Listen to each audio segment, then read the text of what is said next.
Welcome to the finale of Castlevania Bloodlines. Like I said in part 1, this game is very short. We're already on our 5th stage out of 6th, Versailles Palace. This stage is pretty dangerous. This is one of the longer levels in the game, and it also has some rather annoying enemies to deal with. You want to watch out for this rosebud thing right here. It drops dust on you and that inverts your controls. And there's nothing worse than reverse controls to enhance difficulty, so make sure you don't do that, like I just did. But at least I adjusted quickly. And this is also the part where the blood skeletons make their dreaded return, oh god. The fountain also turns to a blood red. Again, this was censored in the European version of Castlevania Bloodlines, also known as Castlevania The New Generation, because we gotta have that Star Trek reference in there somewhere. Or Care Bears? Wasn't there a Care Bears movie from the 1980s also called The New Generation or some shit? I don't know, it's been a long ass time since I've seen Care Bears. And we got these vine enemies that are kind of a nuisance to deal with up close because they just swing around and it hit you a whole bunch of times and it's just fucking annoying. I hate those enemies. And another good display of graphics with the God Rays. The Sega Genesis doesn't really have a real-time lighting engine like the Super Nintendo kinda did, so what they did here was parallax scrolling. And it works relatively well. I wasn't expecting sunbeams to come out of the window the first time I played this, so I was genuinely surprised. This part harkens back to Castlevania 4's foyer level. Okay, I do have a strategy for this guy with the sword right here. I just creep up onto him where I can only see a little bit of his sprite. I walk back a couple of steps, and then I walk back to where the guy was, and he despawns. He disappears off screen. That guy is really aggressive, so I recommend doing that. And here's the last crossroads of the game. Eric has to go up, and he also has the misfortune of avoiding these wall cyclopses. This game does not have the dreaded Castlevania syndrome in that if you fall from too great a height, you die because the platforms are just not there anymore. No, if you get high up into a level and you fall down a platform, you just fall down and the screen will scroll back down. You don't die. And that's an A+ for Bloodlines because we all know that old school NES games had that you go too far up the screen and you fall down, you die bullshit. Castlevania 4 did that as well, but there are also screens that give you freedom. And Rondo of Blood was the first game to actually give you the full freedom to scroll down the screen without dying, so A+ for Rondo of Blood. Oh god, the Harpies are back, and those hunchbacks of Notre Dame, they make a return. Or Fleamen, depending on the translation. I've always called them hunchbacks personally. Like, what is a fleaman? To me, I would think a fleaman is just a person with fleas, a whole bunch of fleas because he can't clean his dog for shit. So, what the hell is a fleaman? And here's a similar boss design from stage 2. He fights with his fists, and he's pathetic. He's only really got one strategy, and that's to punch you in the face, but he's really slow about doing it because he creeps upon you. He'll also occasionally jump, but the jump is really telegraphed, so you got plenty of time to react. Archers in armor, they're really easy to take down if you know where their arrows are gonna hit. And I don't think it makes sense for archers to wear armor like that. They should be wearing loose clothing because you're wearing armor and it gets in the way of you actually pulling the string on the bow and arrow. You're just gonna be like, oh god, god, my arm is stuck. Help me, help me. I forgot that you can't see me. I was doing all these extra things with my arm, pretending to shoot an arrow with stiff armor arms. So, yeah. You can't shoot an arrow with stiff arms. We got a 5th mini-boss here, which is a holographic statue? Anyway, you just destroy this generator here. That does real damage to this statue right here. The hologram will shoot at you, but it's easier to avoid with Eric than it is with John, because Eric It's got twirly nonsense flippy bullshit with his Alucard spear. In the frame that you attack, you just quickly hit the opposite direction, and Alucard will swing to the other side with his spear. It's pretty cool. Good way to get enemies off your back. But it is weaker than, again, the normal swing, so be careful. John's strategy for this mini-boss is to also try and jump over the death balls and destroy as many as he can with his whip, while at the same time destroying that generator right there. And we finally made it outside, where the sky is all blood red. Oh, what is this, Gotham? Walk down these stairs right here to encounter the next boss, who is indeed the Princess of Moss. Oh hey, I didn't mean to make that rhyme, but somehow I did. Up next, you're gonna listen to some sick beats with MC Eagle. I mean, what? I'm terrible at rapping. The first form of the Moss Princess involves her daintily floating around the screen. She's really easy to hit. And then, oh shit, she reveals her true form. Second form Moss Princess is a bit harder. For one thing, she spends 90% of the battle in the air, so you can't really get to her easy. Unless you have the axe. Or, you can cheat it by using Eric's super jump. Because that super jump is just insane. She drops these eggs, which will hatch out these killer moths. Be careful of them. And she also sprinkles out dust, which will reverse your controls. I like this boss mainly because it's a reference to Mothra, and I'm surprised they didn't do a Mothra reference anytime sooner, because the original Castlevania was just built upon monster references. So I didn't know why they didn't put Mothra anytime sooner. That's just strange to me. With enough well-timed axes to the face, the Princess of Moss will eventually go down. I just had to do one last super jump to add insult to injury.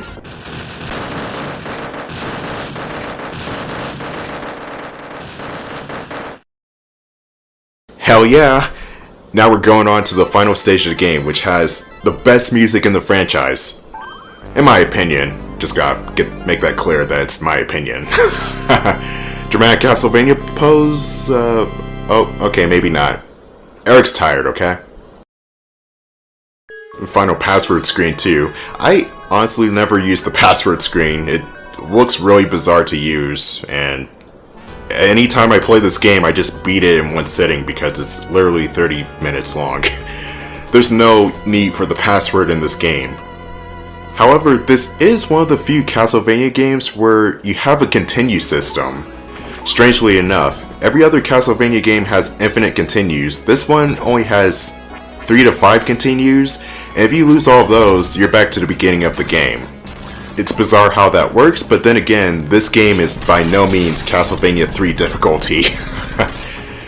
Anyway, Castle Prosperpina, I had trouble pronouncing that word, is the last level in the game, but it's also the shortest level. And no, you're not, the screen is not broken, even though I thought it was when I was a child. It is all but an illusion to throw you off. Now, word of advice here is to watch your feet.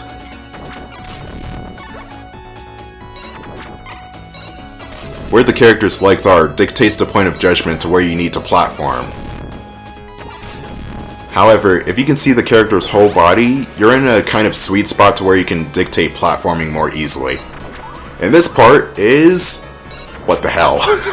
I hate anti-gravity. This part is not too bad though. The only controls that are reversed are up and down, so if you press up, you actually crouch, and if you press down, well, pressing up will not do anything, so if you press down in this situation, nothing will happen.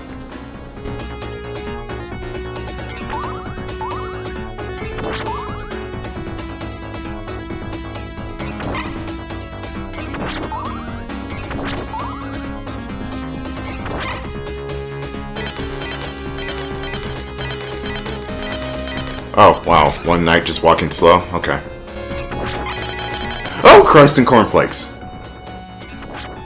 This is the funniest part of the game.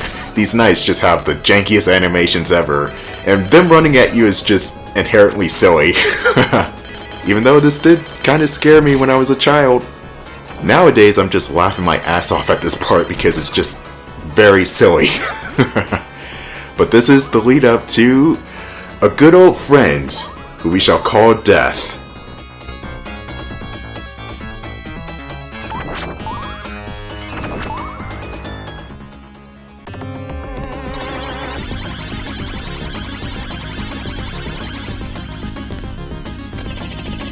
Death's boss fight is a boss rush, and to be honest, this is how you do a boss rush. Yes, you are fighting all of the bosses in one big old room, but they are very weak, way weaker than their initial encounters. You can take them down in 4 to 6 hits as opposed to 8 to 10 or 12 or whatever the hit quota was for their original encounters. And also, Death is nice enough to give you food in this encounter. There are 2 cards that you can hit where he drops pot roast. Do you want to play this game of Death? Yes, but first, I'm hungry. Fine, here's this chicken. Consider it your last supper. You fight Gear Steamer, the Golem, and the Gargoyle. But strangely enough, you don't fight the Battle Armor or Princess of Moss from the previous stage. Look at that damage, man. Holy shit. If I had my special sub-weapon, this boss fight would already be over. Speaking of the special sub-weapons, John and Eric have their own unique set of special weapons. In John's case, it's the Water Dragon, which is just a big old line of destruction that follows an enemy. It does massive damage to a singular target. And Eric's special sub-weapon is... I don't know what it's officially called, but it's basically a screen nuke. That move also does massive damage, but it's over a wider area of effect.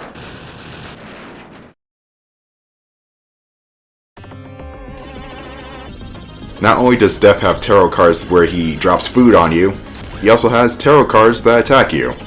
So watch out for those. Oh, all-you-can-eat buffet! Now, if I was playing as Maria in this game, that would be a whole tub of ice cream. I kid. But no, I actually like this boss rush because you're fighting the enemies again and they're extremely weak, and therefore it makes you feel like a badass. I just hate the boss rushes that make the enemies more powerful and they don't change up their strategies. Mega Man X5 was really guilty of that because the enemies were super stupidly strong in the boss rush but not in their initial counterparts, and I just don't know why. That was really dumb design. But I'll get to Mega Man X5 eventually, because that's a thing. I don't love it or hate it, it's just X5. But for right now, we gotta finish up Castlevania. And now, here's the real fight. And I am kicking that ass. This is definitely the easiest Death encounter in the series. I think because of the boss rush beforehand, Konami thought, let's not make Death too hard, otherwise you have to restart the boss rush again. So, yeah, Death is easy. He does have his signature sickles that he throws at you, and he'll occasionally swoop at you, but that's about it.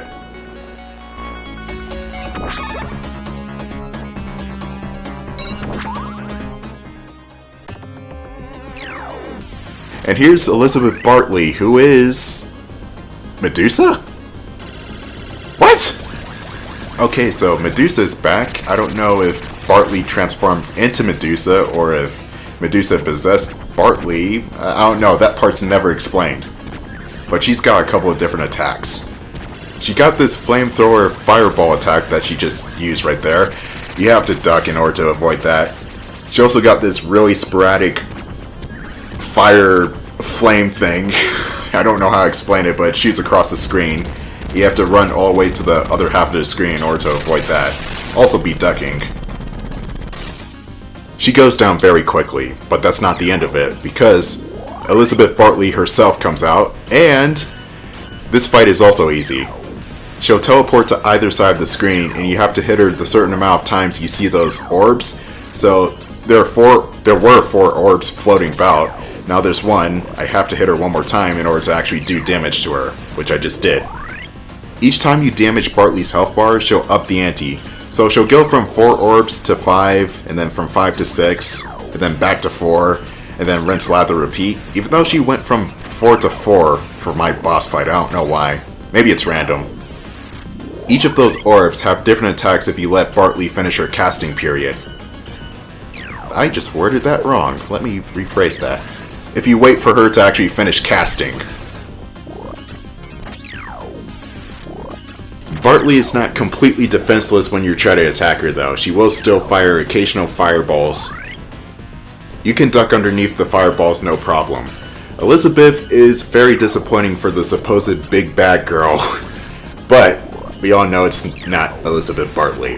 That's the final bad guy. Yes, it's always Dracula, just like it's always Dr. Robotnik, it's always Sigma, it's always Bowser. You gotta keep the main villain there. And then you have that twist villain at the end. And then the main villain comes out and says, "Aha! I was just controlling him or her. Because I'm a dick." Or whatever Eggman does because he just likes controlling god monsters and it always blows up in his face.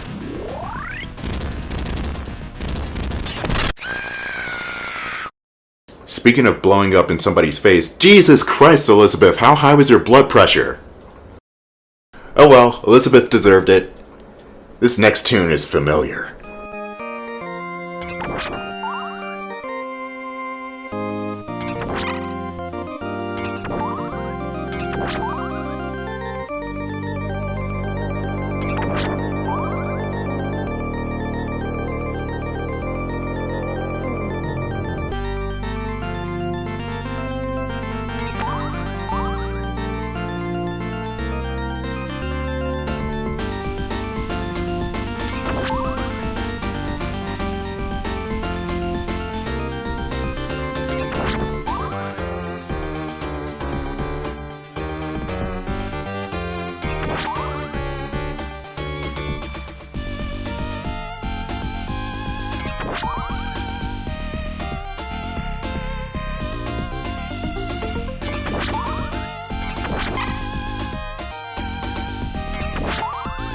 Here's the final boss of the game, the head honcho himself, Count Dracula.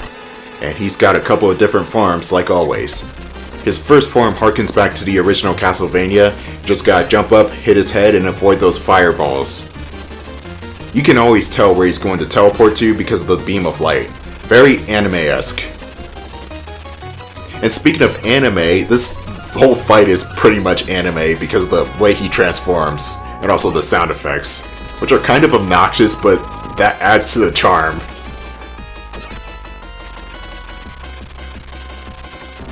You do so much damage to Dracula in this form, it's ridiculous. It's like 3 or 4 bars worth. Oh, okay, here are the Super Narmy sound effects.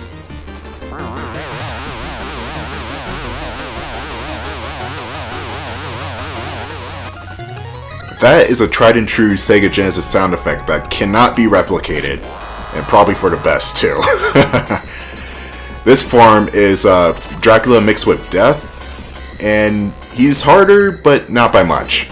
He floats around, he'll teleport, and then he'll go to the top of the screen to summon these lightning pillars at you. Yes, we get it. This is your final form. There's no need for this tiger cub in a blender sound effect. Final form Dracula is pretty intense in that he's got a couple of different attacks depending on his health. This part right here, he'll throw these scythes at you, which you can dodge by just walking underneath them. When he turns red, he'll shoot this fire wave that comes out of his, yeah, that's sus. You can just jump over the flame wave, you'll be fine. When he turns white, however, that's when he starts to get aggressive. He'll jump towards you, and if you hit him, bones will start to fly apart, and they can hit you and do damage. So be careful of that. This boss fight in general is not the easiest in the series because Castlevania 2, remember that one? But he's still not very challenging. I said it a million times and I'll say it again. Love the battle damage. His skin wears away each time you hit him.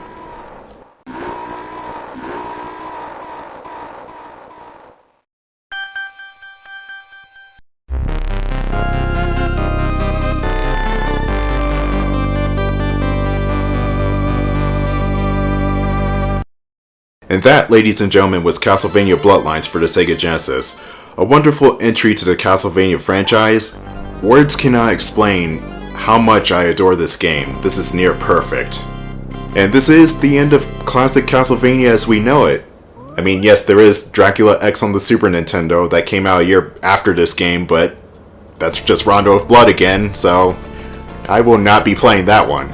Or at least anytime soon, I won't be playing that one. But now is a very good time to say fare thee well to this good franchise. For now, at least.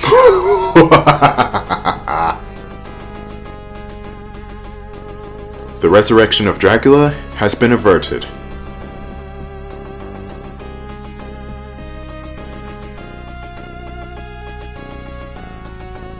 However, the blood of the vampire hunters still courses through his veins.